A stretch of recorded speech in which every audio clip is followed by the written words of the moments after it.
আসসালামু আলাইকুম, welcome back to my channel Tulona's cooking house. আজকে একটি পিঠা রেসিপি আপনাদের সাথে শেয়ার করব, আর সেটা হচ্ছে সুইচরুল ভাপা পিঠা। আশা করছি ভিডিওটি আপনাদের কাছে ভালো লাগবে। তো চলুন দেখে নিই যে কীভাবে পিঠাগুলো তৈরি করব। এখানে আমি কিছু পানি নিয়েছি, আর পানিটা যখন ভালো করে ফুটে গিয়েছে তখন দিয়ে দিচ্ছি পরিমাণ মতো লবণ, এবং অ্যাড করে দেব আমি 3 কাপের মতন চালের গুঁড়ি।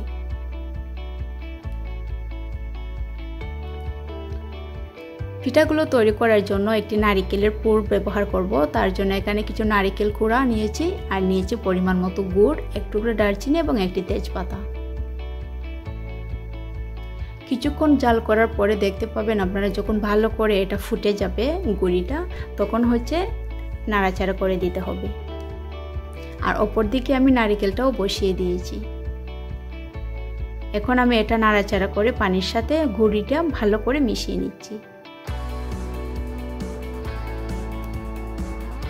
এবং ঠান্ডা হওয়ার জন্য রেখে দিচ্ছি। এদিকে আমার নারিকেলের পুরটাও তৈরি করা হয়ে গিয়েছে।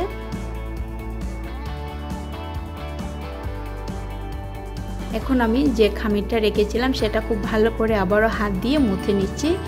আর একটা জিনিস খেয়াল করবেন, এই পিঠাটা তৈরি করার সময় কিন্তু যদি এই খামিরটা সুন্দর করে মুথা না হয়, তাহলে কিন্তু যখন রোল আকারে তৈরি করব তখন ফেটে যেতে পারে। তো খুব ভালো করে সুন্দর করে খামিরটা মুথে নিয়ে তারপরে হচ্ছে আমি বড় করে একটি রুটি বেলে নেব। তার জন্য এখানে বেশ খানি আমি কিছু খামির নিয়েছি, এবার বড় করে একটি রুটি বেলে নেব।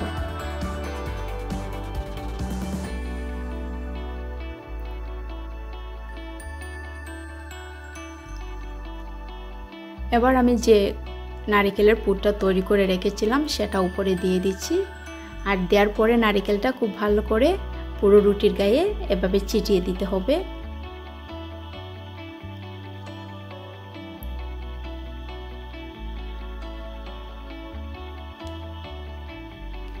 আর এই পিঠাটা তৈরি করার সময় আপনারা খেয়াল করবেন এভাবে যেন একটু গাঢ় টাইপের হয়, খুব পাতলা করে এই পিঠাটা তৈরি করবেন না, একটু গাঢ় করে পিঠাটা বেলে নিতে হবে। এবার হচ্ছে হাত দিয়ে এভাবে ঘুরিয়ে আমি রোল আকারে তৈরি করে নিচ্ছি। একটু চেপে চেপে সুন্দর করে এটা এভাবে রোল করে নিতে হবে।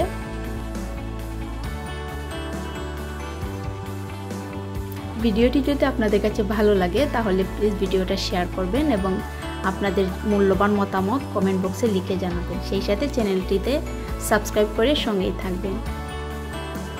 আর এরকম আরও নতুন নতুন ভিডিও পেতে আমার চ্যানেলটি সাবস্ক্রাইব করে নোটিফিকেশনটি অন করে রাখতে কিন্তু ভুলবেন না। এবার হচ্ছে আমি দুপাশ থেকে একটু কেটে সুন্দর করে নিচ্ছি। এবার আমি সিদ্ধতে বসিয়ে দেব।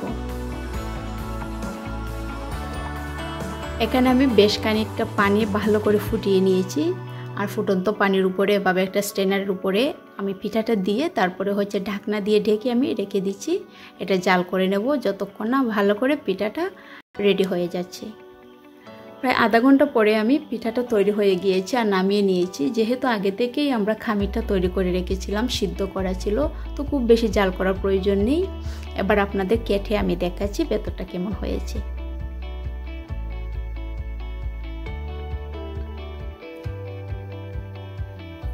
তো খুব সহজেই তৈরি করে নিলাম ভাপা পিঠা। আশা করছি ভিডিওটি ভালো লেগেছে। ভালো লাগলে অবশ্যই লাইক করবেন। বিদায় নিচ্ছি সবার কাছ থেকে। আল্লাহ হাফেজ।